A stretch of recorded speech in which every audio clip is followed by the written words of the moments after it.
don't remember when I bought the world that Jack built, but I know that my child was small at the time, and I know that I immediately loved it. It's not the cheeriest of children's books. To this day, people come up to me and say, "Ooh, that's a bit of a bummer." And I suppose it is. But it's honest. And we are clearly at a place in time where we need to be honest and realistic about the state of the planet. As we follow Jack's little black cat while he bounces through the air, across the earth, and over the water, we see the splendor of nature, the beauty and the bounty and the gifts. We are drawn into Ruth Brown's illustrations of clean air, flowing healthy water, and an earth manifesting so much life. And then we see the opposite. We see contaminated water, polluted air, damaged trees. We can also imagine what she didn't draw, what we don't directly see, just how far this destruction reaches. Through these images, we come to understand that the choices Jack made had an impact, a harmful one. So for me, this book is not a bummer, but rather an invitation. An invitation to acknowledge the damage humans have done to the planet, especially humans who have intentionally chosen to live disconnected from creation. The latest report from the International Panel on Climate Change has unequivocally stated that humans are the cause of global warming.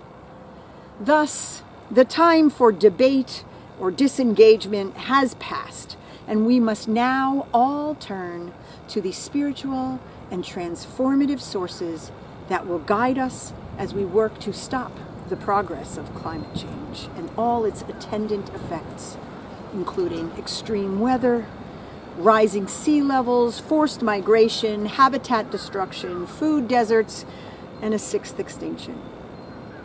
It is also important to note that many of these horrors disproportionately affect those who have done the least to contribute to global warming. Now, we mustn't feel overwhelmed.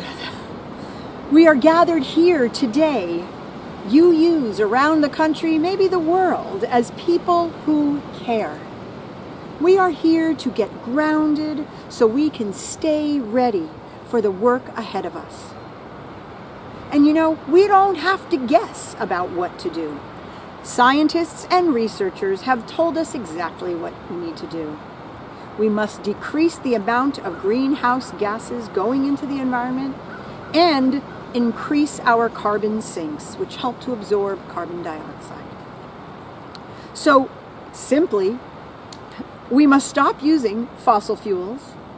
We have to replace harmful farming and animal-based agriculture and stop overconsumption and other exploitative practices.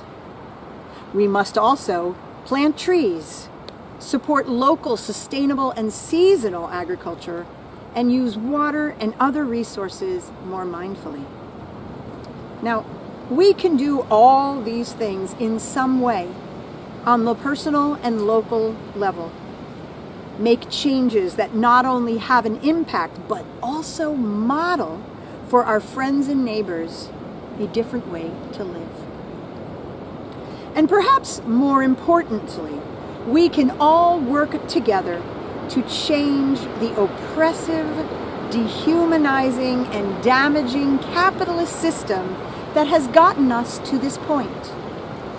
Collectively, we are stronger, and our united voices and actions can shift our current way of being to something more humane, more connected, more mindful. You see, there is a new path to make, and we are the ones to do it. To do so, we will need grounding. We already have the knowledge. Science has given us that. We need the spiritual connection and sustenance to act, to go deep, to go all in. So what calls you into connection with all of creation? Is it walking barefoot on the earth, feeling dirt beneath your feet, or digging into soil and communing with the microbes and mycelia? Is it sitting on the shore of a lake or the sea, perhaps diving into the depths of the water, exploring this vastness that hosts so much life, which in turn gives us life? Is it taking a walk and marveling at the symbiotic relationship between photosynthesizers and your lungs as you breathe deeply and fill yourself with oxygen?